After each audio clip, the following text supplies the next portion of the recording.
What's up guys, Suris here. Unfortunately, I'm a bit sick, but Monday is one of my upload days, so I'm still going to try to get that out, sick or not. At the end of the day, half the reason I do the stuff I do is because of you guys. So I definitely want to make sure that you always get Monday and Thursday uploads when I have the ability to get them out. There's definitely some madness to get into today, but I've got some housekeeping I want to take care of first. First of all, there is a bit of a feud going on between me and the Godless Iowan about peanut butter. Those videos are silly, and they're part of a very long-running in-joke that starts with the stream that me and the Godless Iowan had on both of our channels. Any peanut butter related content will be uploaded on this channel, but it will never take the place of a Monday or Thursday upload. If you don't like the silliness of that little project, then by all means, stick around for the content that you did subscribe for. I just wanted to let you all know that just like with my gaming channel, the fact that I make different types of content doesn't mean that I'm not going to focus on the content on the days that I've said I will provide it. You know, as long as I've got the power to do so. With that said, let's let the intro give my raspy voice a bit of a break.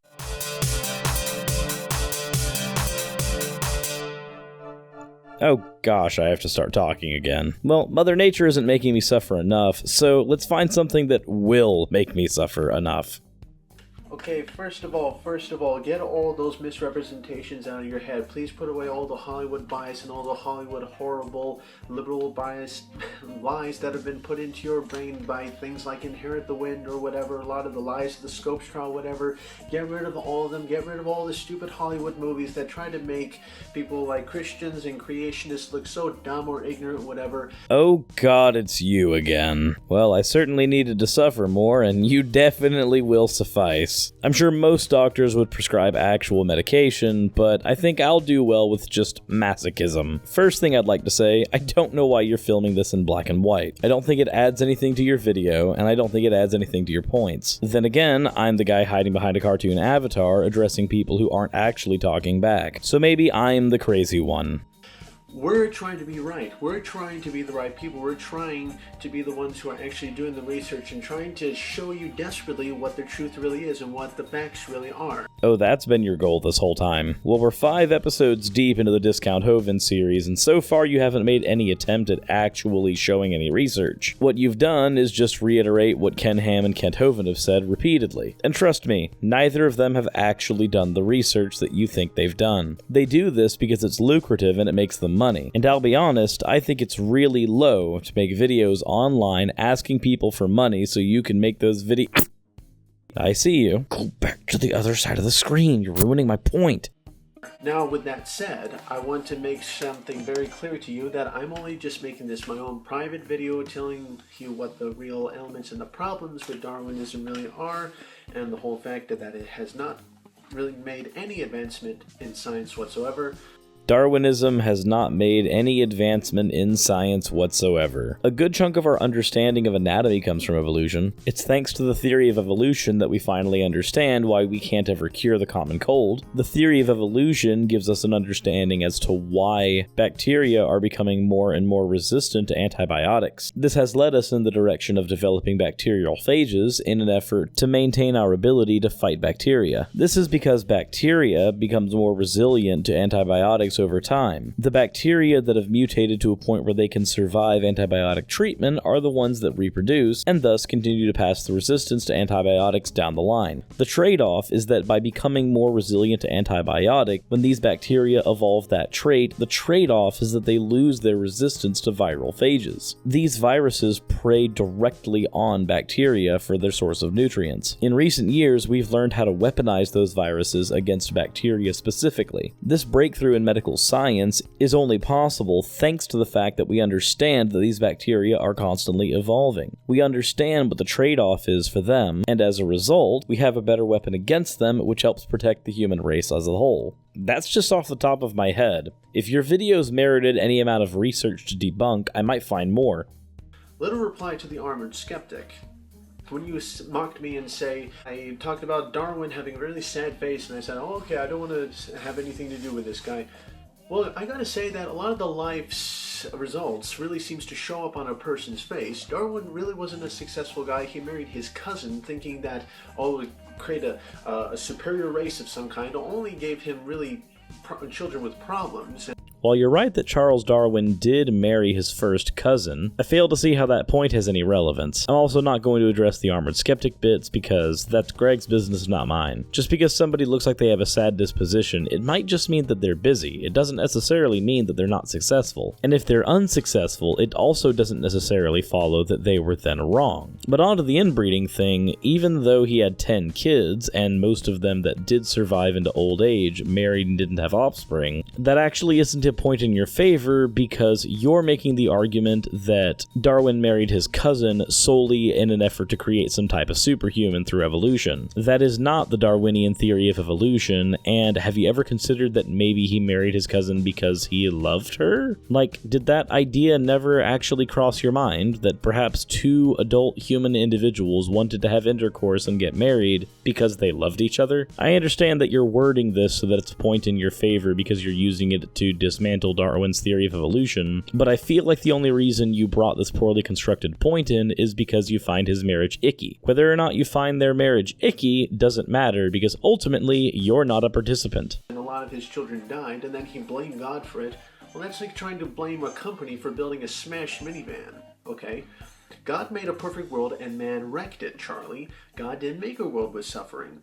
And of course, this car company did not make a smashed vehicle. They got smashed later by someone who made an accident or who actually made a mistake. There's a few obvious problems with your analogy. First of all, your original wording of the minivan issue is that it was made smashed. I'm sure this was just a mess up on your part. I do them all the time, so I can let that slip by. What I can't let slip by in your analogy is that God, unlike the manufacturer here, is supposed to be all-knowing. At the very least, he's supposed to have a plan for everybody who is born. This means that at the end of the day, his plan was to actively have a world with sin. Conversely, with the car company, you would have to have a car company that planned on having a car that would end up smashed. If you're to have these two scenarios be analogous, then you would have to give omniscience to the car manufacturing company. But you didn't, and thus your analogy falls apart. God didn't make a flawless world. He made a world with flawed beings, ergo, a flawed world. Anytime I hear analogies like this, it almost seems like they're stripping their God of power, making this God smaller and smaller until the comparisons to humans in the analogies make sense and not in the way that was intended.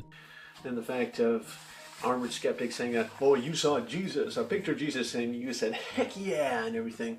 It's not just solely based upon the face, okay? But a face says a lot. It does. And you want to know how many pictures of Jesus of Nazareth we actually have? 0. You can only make your judgments based on artists' depictions of this person's face. And I have to tell you that an artist can make a face look however they want. And the fact of armored skeptics saying that, oh, you saw Jesus, a picture of Jesus, and you said, heck yeah, and everything. It's not just solely based upon the face, okay? But a face says a lot. I was perhaps not even a teenager yet, and I saw someone in my school sadly doing a report on him or whatever and using his face, and I thought, man, this guy looks really sad. I wonder, what's his deal? What is he believing? What is he telling himself? What thoughts has he got in his head? Jesus gives me simple joy. And that's the key word, isn't it? Simple. Enough. Simply put, Jesus gives a lot of people a lot of certain joy. You guys just constantly laughing at you and making all these videos. Why do people laugh at creationists? We're the ones who should be laughing at you to think that you came from a rock and you're trying to call that science. Well, there is no part in the theory of evolution that argues that you came from a rock. You're thinking of abiogenesis. That's a completely separate topic. But you want to know something funny, Discount Hovind? If you had a world where God created everything and only created them as molecules that would eventually be brought together by gravity, you could have a world naturally arise and not have to give up your God belief. What I'm saying is, you can keep your faith and not be stupid, but if you want to keep believing the lies and propaganda from Ken Ham and Kent Hovind, well, I'm not going to stop you. As Thunderfoot would say, this is why we laugh at creationists. And you're trying to superimpose that on the Bible and call Christians and, the whole true history of the world wrong. Look, there's always someone who has been there. You and I were never there to see the world created, but someone has always been there, and he's the eyewitness, and I have his word. Would you like to read it? I did read it. It wasn't exactly a page-turner. In fact, some parts of the book were just downright repulsive. Also, your God didn't write that book. People wrote that book. Even if you want to argue that God created the book through people, we then come across this magically paradoxical scenario where God can do all the things that humans can't, but all the things that humans can do, God can't do. I do have an experiment for God, though. If he can make me like peanut butter pan peanut butter, then I will assume that he is in fact God, seeing as that's something that humans haven't been able to do yet. And the fact is, you guys try to say, oh, religion can't be taught in public schools. Sorry, there is still religion in public schools, only throughout Christianity, even throughout all religion.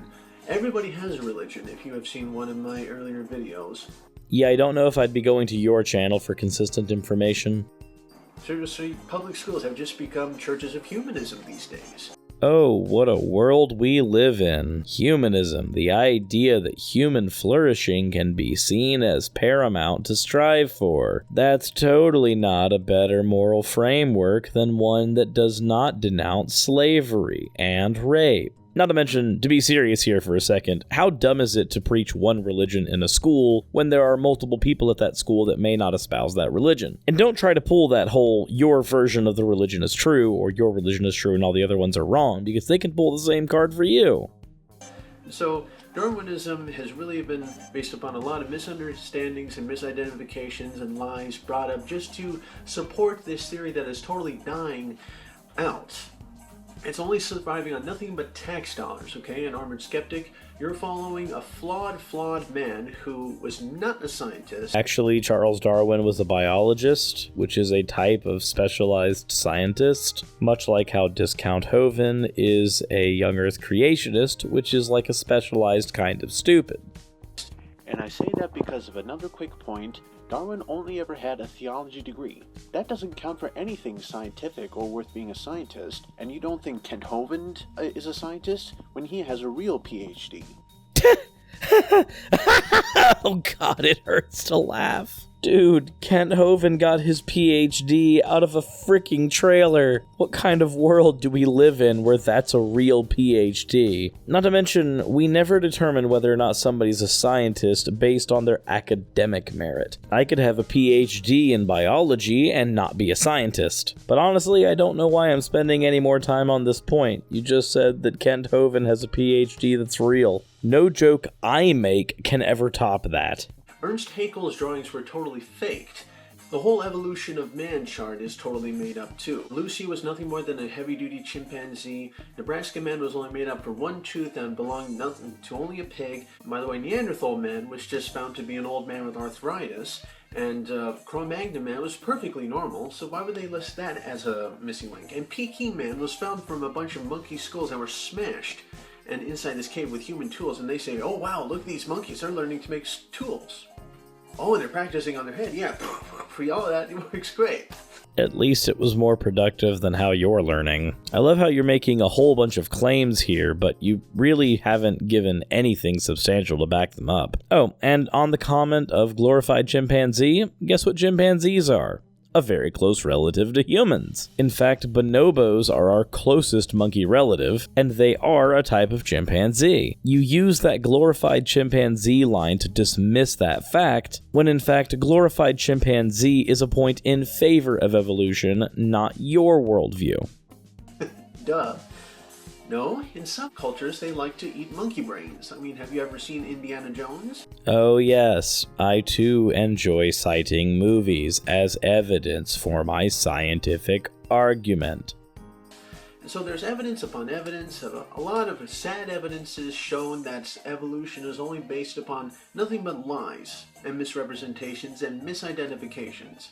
Man, these almost sound like some of the same misidentifications and representations that were used to form all the different denominations of Christianity. But it's okay, your version's true. And there's strong evidence to support that the Earth is young, dinosaurs and people have always lived together in the same time span, they were called dragons, and the fact is everything in the world, all the history in the world has been running in accordance with the Bible until now. There's a lot of evidence for that.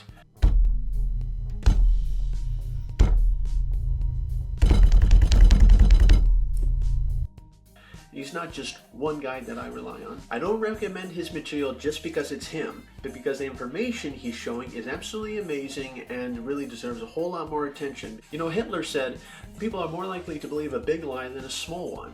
And what's a bigger lie than God? Yahweh creating the universe is not a small lie. That is a big one. And you know what? I might die and find out that he's real. And if that's the case, I'll eat my words. But if I die and he's not there, then congratulations, you've been living a lie. The biggest lie of all. And with that, that's about all of Discount Hovind that I can stand for one sitting when I'm already suffering enough. All in all, as per usual, he's completely off his rocker, but only because the people that he listens to are completely off their rockers. But what did you guys think of the video? I know that I didn't announce a contest in this video. That's going to be announced in the Thursday upload. I'm planning on giving it just a little bit more time for the votes to tally up from the original episode, since dogs versus cats is such a hairy topic. All in all though, please make sure to hit the like button and the bell icon to be notified whenever new videos come out. Hit subscribe if you haven't already. And before we roll into the Patreon slides, everyone, as always, insert end of video tagline here.